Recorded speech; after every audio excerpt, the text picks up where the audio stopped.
Hi all, welcome to our channel. എല്ലാവർക്കും സുഖമല്ലേ? ഇത് ക്രിസ്മസ് വെക്കേഷൻ കഴിഞ്ഞ് കുട്ടികൾക്ക് സ്കൂൾ തുറക്കുന്ന ദിവസത്തെ വ്ളോഗാണ് കേട്ടോ. അതായത് ഡിസംബർ 30-നാണ് സ്കൂൾ തുറന്നത്. ഇന്നപ്പോൾ എന്തായാലും രാവിലെ തന്നെ വീഡിയോ എടുക്കാമെന്ന് വിചാരിച്ചു കേട്ടോ. അങ്ങനെ രാവിലെ ഏകദേശം ഒരു 5:45 ആകുമ്പോൾ എണീറ്റിട്ടുണ്ട്. പിന്നെ എല്ലാവരോടും പറയാനുള്ളത്, എല്ലാവർക്കും നല്ലൊരു ഹാപ്പി ന്യൂ ഇയർ. എല്ലാവരുടെയും എല്ലാ ആഗ്രഹങ്ങളും നടക്കുന്ന ഒരു വർഷമാവട്ടെ ഇതെന്ന് എല്ലാവരെയും ആശംസിക്കുന്നു കേട്ടോ. അങ്ങനെ രാവിലെ എണീറ്റ് വാതിലൊക്കെ തുറന്നിട്ടുണ്ട്. ഇന്ന് പിന്നെ അങ്ങനെ ഒരുപാട് ജോലികളൊന്നും ഇല്ല കേട്ടോ. ഇന്നിപ്പോൾ രാവിലെ അരച്ച ദോശയും ഗ്രീൻ പീസ് കറിയുമാണ് കേട്ടോ ഉണ്ടാക്കുന്നത്. അപ്പോൾ കുട്ടികൾക്ക് കൊണ്ടുപോകാനും അത് തന്നെയാണ്. അതുകൊണ്ട് എന്താണെന്ന് വെച്ചാൽ പിന്നെ അങ്ങനെ ഒരുപാട് പണിയൊന്നും ഇല്ലല്ലോ. കുട്ടികൾക്ക് എപ്പോഴും പലഹാരങ്ങൾ കൊണ്ടുപോകാൻ തന്നെയാണ് കേട്ടോ ഇഷ്ടം. പിന്നെ എൻ്റെ ഒരു നിർബന്ധത്തിന് ചോറ് കൊണ്ടുപോകുന്നതേ ഉള്ളൂ കേട്ടോ.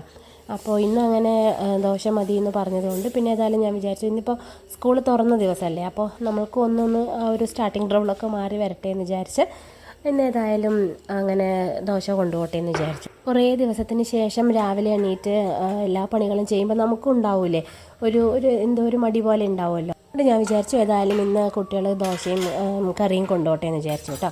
അപ്പോൾ ഗ്രീൻ പീസ് കറിയിലേക്ക് വേണ്ട വെജിറ്റബിൾസ് ആട്ടോ അരിഞ്ഞെടുക്കുന്നത്. ഞാനിപ്പോൾ ഗ്രീൻ പീസ് കറി ഉണ്ടാക്കുമ്പോൾ ഉരുളക്കിഴങ്ങ്, ഉള്ളി, തക്കാളി, ഇഞ്ചി, പച്ചമുളക് എല്ലാം ഇടലുണ്ട്. അപ്പോൾ അതിന് വേണ്ടിയുള്ള ഉള്ളിയൊക്കെയാണ് മുറിച്ചെടുക്കുന്നത്. പിന്നെ ദോശ എന്ന് വെച്ചാൽ രാവിലെ അരച്ച ദോശയാട്ടോ ഉണ്ടാക്കാൻ പോകുന്നത്. അതിനിപ്പോൾ ഞാൻ തലേന്ന് രാത്രി തന്നെ പച്ചരിയും പിന്നെ പുഴുക്കലരിയും കൂടി പൊതിർത്ത് വെച്ചിട്ടുണ്ടായിരുന്നു. അപ്പോൾ അതിനിപ്പോൾ ഒന്ന് അരച്ചെടുക്കണം കേട്ടോ. എൻ്റെ ശബ്ദം കേൾക്കുമ്പോൾ തന്നെ നിങ്ങൾക്ക് മനസ്സിലാവുന്നുണ്ടായിരിക്കുമല്ലോ, നല്ല ജലദോഷമാണ്. എനിക്കാണെങ്കിൽ ജലദോഷം വന്നു കഴിഞ്ഞാൽ അത് മാറണമെങ്കിൽ ഒരുപാട് ദിവസം എടുക്കും കേട്ടോ. പനി വന്നാലുള്ളതിനേക്കാളും കഷ്ടമാണ് ജലദോഷം വന്നു കഴിഞ്ഞാൽ. മൂക്കടപ്പും തലവേദനയും ശരീരവേദനയൊക്കെ ആയിട്ട് ഭയങ്കര ബുദ്ധിമുട്ടാണ്. എനിക്കാണെങ്കിൽ പെട്ടെന്ന് തന്നെ ജലദോഷം വരികയും ചെയ്യുവേ. ആർക്കെങ്കിലും ഒരാൾക്ക് ഉണ്ടെന്ന് എവിടെന്നെങ്കിലും പറയുന്ന കേട്ട് കഴിഞ്ഞാൽ മതി, പിന്നെ എനിക്ക് ജലദോഷം ആയിരിക്കും. അങ്ങനത്തെ ഒരവസ്ഥയാട്ടോ എൻ്റെത്. പിന്നെ ജലദോഷം കഴിഞ്ഞ് കഴിഞ്ഞാലാണെങ്കിൽ ചുമയായിരിക്കും കേട്ടോ, ഭയങ്കര ചുമയായിരിക്കുമേ. അത് പോകണമെങ്കിൽ പിന്നെ എടുക്കും 2 ആഴ്ച. അപ്പോൾ ഒരു ജലദോഷം വന്നു കഴിഞ്ഞാൽ 1 മാസം പോയി കിട്ടും കേട്ടോ. അപ്പോൾ അങ്ങനെയൊക്കെയാണ്. ഇനിയിപ്പോൾ വേണം നന്ദുവിനെ വിളിക്കാൻ വേണ്ടിയിട്ട്. അവനാണെങ്കിൽ എക്സാം കഴിഞ്ഞിട്ടുണ്ടായിരുന്നില്ല, 2 എക്സാം ബാക്കിയുണ്ട്.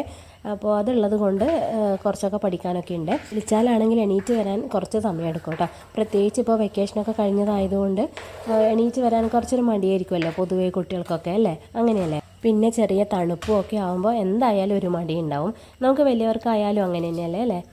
അങ്ങനെ ഏകദേശം പച്ചക്കറികളൊക്കെ മുറിച്ച് കഴിഞ്ഞിട്ടുണ്ട്. ഇനിയിപ്പോൾ ഇഞ്ചി മുറിക്കാനുണ്ട്, പിന്നെ കുറച്ച് പച്ചപ്പറങ്കിയും മുറിക്കാനുണ്ട്. ഇഞ്ചി മുറിച്ചതിന് ശേഷം ഇങ്ങനെ ഒന്ന് കത്തി വെച്ച് ചെറുതായിട്ടൊന്ന് ഇങ്ങനെ ആക്കി കൊടുത്തു കഴിഞ്ഞാൽ നല്ല കുനുകുനാന്നായി കിട്ടും കേട്ടോ. പച്ചപ്പറങ്കി പിന്നെ എരിവില്ലാത്ത പച്ചപ്പറങ്കി ആയതുകൊണ്ട് 2 എണ്ണം ചേർക്കുന്നുണ്ട്. എരിവുള്ളതാണെങ്കിൽ പിന്നെ കാര്യം പോക്കാണ് കേട്ടോ. പിന്നെ കറി കുട്ടികളൊന്നും തൊടുകയില്ല കേട്ടോ. അങ്ങനെ എല്ലാ കഷ്ണങ്ങളും മുറിച്ച് റെഡിയാക്കിയിട്ടുണ്ട്. അപ്പോൾ നമുക്കിനി കറി ഉണ്ടാക്കാൻ നോക്കാം. ഞാനപ്പോൾ ഇന്നലെ രാത്രി തന്നെ ഗ്രീൻ പീസ് വെള്ളത്തിലിട്ട് വെച്ചിട്ടുണ്ടായിരുന്നു കേട്ടോ. ചില സമയത്ത് നമുക്ക് കിട്ടുന്ന ഗ്രീൻ പീസ് വെന്ത് കിട്ടാൻ വേണ്ടി ഭയങ്കര പണിയായിരിക്കും കേട്ടോ.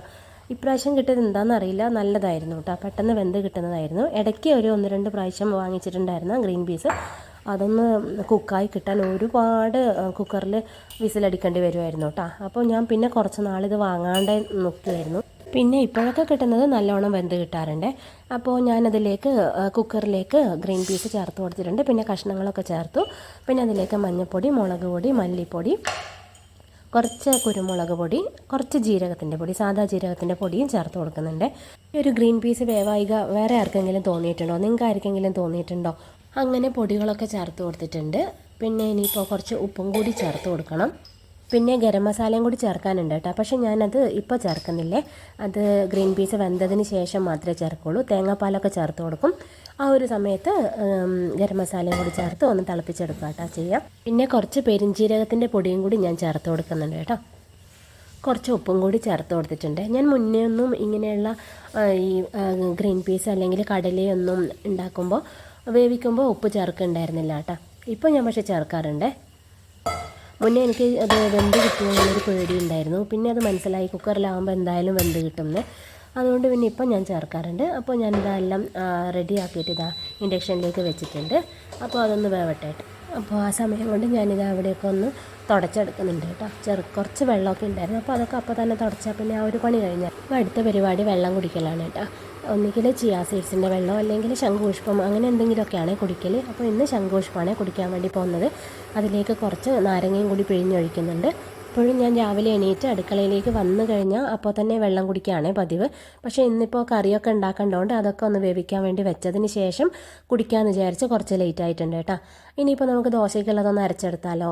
ഈ ഒരു ദോശ ഇവിടെ എല്ലാവർക്കും ഭയങ്കര ഇഷ്ടമാണ് കേട്ടോ. രാവിലെ അരച്ച പാടുള്ള ദോശ, തേങ്ങ കൂട്ടി അരച്ചിട്ടുള്ള ദോശ. പിന്നെ ചില ആൾക്കാർ ചോറൊക്കെ കൂട്ടും, പക്ഷെ ഞാൻ ചോറ് കൂട്ടാറില്ല കേട്ടോ. അതിന് പകരം ഞാൻ പുഴുക്കലരിയാണ് കൂട്ടൽ. ഈ ഒരു ദോശ കറിയൊന്നും ഇല്ലെങ്കിലും നമ്മൾ ഉണ്ടാക്കി അപ്പോൾ തന്നെ കഴിക്കുവാണെങ്കിൽ നല്ല ടേസ്റ്റാണ്. ദോശമാവിന് വേണ്ട തേങ്ങയൊക്കെ ഞാൻ ഇന്നലെ തന്നെ ചിരകി വെച്ചിട്ടുണ്ടായിരുന്നു കേട്ടോ. എങ്കിൽ ചിലപ്പോൾ എന്താണെന്നറിയോ, രാവിലെ തന്നെ നമുക്കൊരു തിരക്ക് പിടിച്ച പോലെ തോന്നും. തേങ്ങ പൊട്ടിക്കുക പിന്നെ ചിരകുക അതൊക്കെ ഉണ്ടാവുമ്പോഴേ നമ്മൾ ഇങ്ങനെയൊക്കെ ചെയ്ത് കഴിഞ്ഞാൽ നമുക്ക് രാവിലെ എണീറ്റ് കഴിഞ്ഞാൽ പണികളൊക്കെ ഒരുപാട് ഈസി ആയിരിക്കും കേട്ടോ. അതുകൊണ്ടാണ് കേട്ടോ ഇങ്ങനെ ചെയ്ത് വെക്കുന്നത്. അപ്പോൾ നമുക്കിനി ദോശമാവൊന്ന് അരച്ചെടുക്കാം. നല്ലോണം അരഞ്ഞ് കിട്ടണം കേട്ടോ, നല്ല നൈസായിട്ട് അരഞ്ഞ് കിട്ടണേ. അപ്പോൾ ഞാൻ പകുതിയോളം മാവ് അതിലേക്ക് പാത്രത്തിലേക്ക് ഒഴിച്ചിട്ടുണ്ട്. കുറച്ച് മാവ് ജാറിലുണ്ട് കേട്ടോ. അതിലേക്ക് നമുക്ക് ആ തേങ്ങയും കൂടി ചേർത്ത് നല്ലോണം അരച്ചെടുക്കണേ. അപ്പോൾ ഞാൻ എത്രയാണ് അരി എടുക്കുന്നതെന്ന് വെച്ചാൽ അതിൻ്റെ പകുതിയാണ് കേട്ടോ തേങ്ങ എടുക്കാറ്. 3 ഗ്ലാസ് അരിയാണ് എടുക്കുന്നതെങ്കിൽ 1.5 ഗ്ലാസ് തേങ്ങ എടുക്കുക. അങ്ങനെയാണ് കേട്ടോ ഞാൻ എടുക്കാറ്. അങ്ങനെ മാവൊക്കെ അരച്ച് സെറ്റ് ആക്കിയിട്ടുണ്ട്. ഇനിയിപ്പോൾ നമുക്ക് അതിലേക്ക് ആ ഒരു ജാറിലേക്ക് കുറച്ച് വെള്ളം ഒഴിച്ച് കഴുകി അതും കൂടി ആ ഒരു മാവിലേക്ക് ചേർത്ത് കൊടുക്കണേ. പിന്നെ ഞാനിതാ ഉപ്പും കൂടി ചേർത്ത് കൊടുക്കുന്നുണ്ട്. ഉപ്പ് ഞാൻ അരക്കുമ്പോൾ ചേർത്തിട്ടുണ്ടായിരുന്നില്ല. അപ്പോൾ ഉപ്പും കൂടി ചേർത്തിട്ട് നല്ലോണം ഇളക്കി ഒന്ന് എടുക്കാം. ഇനിയിപ്പോൾ വീഡിയോയും കൂടി എടുക്കാൻ നിൽക്കുന്നത് കൊണ്ട് ഓൾറെഡി കുറച്ച് ലേറ്റ് ആയിട്ടുണ്ട് കേട്ടോ. നമുക്ക് പെട്ടെന്ന് തന്നെ ദോശ ഉണ്ടാക്കിയെടുത്താലോ. ഈ ഒരു ദോശയുടെ മാവ് കുറച്ച് നല്ലോണം ലൂസായിട്ടായിരിക്കണം കേട്ടോ ഉണ്ടാവേണ്ടത്. ഇല്ലെങ്കിൽ നമ്മൾ ഉണ്ടാക്കി കഴിഞ്ഞാൽ വല്ലാണ്ട് റഫായി പോവേ ദോശ. അപ്പോൾ ഞാൻ ദോശ ഉണ്ടാക്കുന്നതിൻ്റെ ഇടയ്ക്ക് ഇതാ കറിയും റെഡിയാക്കി എടുത്തിട്ടുണ്ട്. കറി അപ്പോൾ വെന്ത് കഴിഞ്ഞതിന് ശേഷം അതിലേക്ക് കുറച്ച് തേങ്ങാപ്പാലും കുറച്ച് ഗരം മസാലയും ചേർത്ത് കൊടുത്തിട്ടുണ്ട്. അതൊക്കെ ചേർത്ത് കൊടുത്തതിന് ശേഷം ഒന്നും കൂടി ഒന്ന് തിളപ്പിച്ചെടുത്ത് ഞാനിതാ വറവ് ഇട്ട് കൊടുത്തിട്ടുണ്ട്. അങ്ങനെ കറി റെഡി ആയിട്ടുണ്ട്. അങ്ങനെ കറിയൊക്കെ റെഡി ആകുമ്പോഴേക്കും മീനൂട്ടി കുളിയൊക്കെ കഴിഞ്ഞെത്തിയിട്ടുണ്ട്. മീനൂട്ടിക്ക് ഇതാ ദോശയും കറിയും കൂടി കഴിക്കാൻ വേണ്ടി കൊടുക്കുന്നുണ്ട്. പിന്നെ ഞാനിതാ കുട്ടികളുടെ ലഞ്ച് ബോക്സും റെഡി ആക്കിയിട്ടുണ്ട്. പക്ഷേ കുറച്ച് ചൂടുള്ളത് കൊണ്ട് ഞാൻ അടച്ച് വെച്ചിട്ടുണ്ടായിരുന്നില്ലേ. കുറച്ച് അതൊന്ന് തണിയട്ടെ എന്ന് വിചാരിച്ചു. അപ്പോൾ അത് തണിയുമ്പോഴേക്കും നമുക്ക് കുട്ടികൾക്കുള്ള ചായ ഉണ്ടാക്കിയെടുക്കാം. ഞാനിപ്പോൾ പാലും വെള്ളവും കൂടി മിക്സ് ചെയ്തിട്ടാണ് കേട്ടോ ചായ ഉണ്ടാക്കാൻ വേണ്ടി പോകുന്നത്. അങ്ങനെ ഇതാ ചായയൊക്കെ റെഡി ആയിട്ടുണ്ട്. രണ്ടാൾക്കും ചായ എന്ന് വെച്ചാൽ ഭയങ്കര ജീവനാണ് കേട്ടോ. വേറെ ഇപ്പോൾ ബൂസ്റ്റോ അല്ലെങ്കിൽ ഹോർലിക്സോ എന്തെങ്കിലും കുടിക്കാൻ കൊടുക്കുന്നതിനെക്കാട്ടിലും ഇഷ്ടം ചായ കുടിക്കാൻ വേണ്ടിയിട്ടാണ്. അതുകൊണ്ട് പിന്നെ ചായ തന്നെയാണ് കേട്ടോ കൊടുക്കാറ്. കുറച്ച് നല്ലോണം തണിച്ചതിന് ശേഷം ചായ കൊടുക്കാം കേട്ടോ, ഇല്ലെങ്കിൽ ചിലപ്പോൾ കുടിക്കാൻ ബുദ്ധിമുട്ടാവും. രാവിലത്തെ തിരക്കിൻ്റെ ഇടയിൽ നല്ല ചൂട് ചായയും കൂടി കൊണ്ടുകൊടുത്താൽ പിന്നെ അടിപൊളിയാവും കേട്ടോ. എത്രയൊക്കെ നേരത്തെ എണീറ്റ് നോക്കിയാലും ഇവിടുത്തെ മക്കൾ എങ്ങനെയായാലും അവസാനം ലേറ്റ് ആവുമേ. ഭക്ഷണം കഴിക്കാൻ ഇരുന്ന് കഴിഞ്ഞാലാട്ടോ സമയം ഏറ്റവും കൂടുതൽ പോകുന്നത് ആ ഒരു കാര്യത്തിനാണ്. അത് ചെറുത് വലുതെന്നൊന്നുമില്ല, രണ്ടും കണക്കാണ് കേട്ടോ. അങ്ങനെ അവർക്കുള്ള ചായയൊക്കെ കൊണ്ടുകൊടുത്തിട്ടുണ്ട്. അപ്പോഴേക്കും ഫുഡൊക്കെ നല്ലോണം തണുത്ത് കിട്ടിയിട്ടുണ്ട്. ഇനി നമുക്ക് അതൊക്കെ ഒന്ന് പാക്ക് ചെയ്ത് വെക്കാം കേട്ടോ. ഞാനിപ്പോൾ ഇങ്ങനെ ഒരു സിപ്ലോ കവറിലാക്കിയിട്ടാണ് കേട്ടോ അവരുടെ ആ ഒരു ഫുഡ് കൊണ്ടുപോകാൻ കൊടുക്കാറ്. എന്താണെന്ന് വെച്ചാൽ ചിലപ്പോൾ കറിയൊക്കെ ലീക്ക് ആവുകയാണെങ്കിൽ ഈ ഒരു കവറിലല്ലേ ആവുള്ളൂ, ഇല്ലെങ്കിൽ ചിലപ്പോൾ ബാഗിലൊക്കെ ആകുമ്പോൾ ബുദ്ധിമുട്ടല്ലേ. ബാഗിലൊക്കെ ആയിക്കഴിഞ്ഞാലെന്ന് വെച്ചാൽ ഒരുമാതിരി വല്ലാത്തൊരു സ്മെല്ലൊക്കെ വരുമല്ലോ. ഇങ്ങനെ ഒരു കവറിലൊക്കെ ആക്കി കൊടുത്തു കഴിഞ്ഞാൽ അങ്ങനെയൊന്നും ഉണ്ടാവില്ല കേട്ടോ. പിന്നെ ഈ ഒരു കവർ വൈകുന്നേരം കൊണ്ടുവന്ന് കഴിഞ്ഞാൽ എന്നും കഴുകി വെക്കാറുണ്ട്, ഇല്ലെങ്കിൽ ചിലപ്പോൾ ഒരു സ്മെല്ല് വരാൻ സാധ്യതയുണ്ട്. അങ്ങനെ ലഞ്ച് ബോക്സും റെഡി ആയിട്ടുണ്ട്. ഇനി നമുക്കത് ടേബിളിൻ്റെ മുകളിലേക്ക് കൊണ്ടുവയ്ക്കാം, ഇല്ലെങ്കിൽ ചിലപ്പോൾ അതും മറന്നിട്ടാവും പോകുന്നുണ്ടാവും. അങ്ങനെ നന്ദു റെഡിയായി, നന്ദു സ്കൂളിലേക്ക് പോവുകയാണേ. അതിന് ശേഷം ഇതാ മീനുക്കുട്ടിക്ക് ഒരു 10 മിനിറ്റ് നന്ദു പോയി ഒരു 10 മിനിറ്റ് കഴിഞ്ഞതിന് ശേഷം പോയാൽ മതി കേട്ടോ. അങ്ങനെ മീനുക്കുട്ടി റെഡി ആയിട്ടുണ്ട്. ഇതാ മുറ്റത്തൊക്കെ നിന്ന് എന്തൊക്കെയോ പറയുന്നൊക്കെ ഉണ്ട്. അങ്ങനെ മീനുക്കുട്ടിയും പോയിട്ടുണ്ട്. അപ്പോൾ മീനുക്കുട്ടീനെ കൊണ്ടാക്കി സുനിയേട്ടൻ വരുമ്പോഴേക്കും ഞാൻ ചായയൊക്കെ ഉണ്ടാക്കി വയ്ക്കും. അപ്പോൾ വന്നു കഴിഞ്ഞാൽ എന്നാൽ പെട്ടെന്ന് കുടിക്കാമല്ലോ എന്ന് വിചാരിച്ച്. അപ്പോൾ ഇതൊക്കെയാണ് സ്കൂൾ തുറക്കുന്ന ദിവസം രാവിലത്തെ വിശേഷങ്ങൾ. നിങ്ങൾക്ക് ഈ വീഡിയോ ഇഷ്ടമാവുകയാണെങ്കിൽ ലൈക്ക് ചെയ്യാനും ഷെയർ ചെയ്യാനും സബ്സ്ക്രൈബ് ചെയ്യാനൊന്നും മറക്കല്ല. അപ്പോൾ ടാറ്റാ.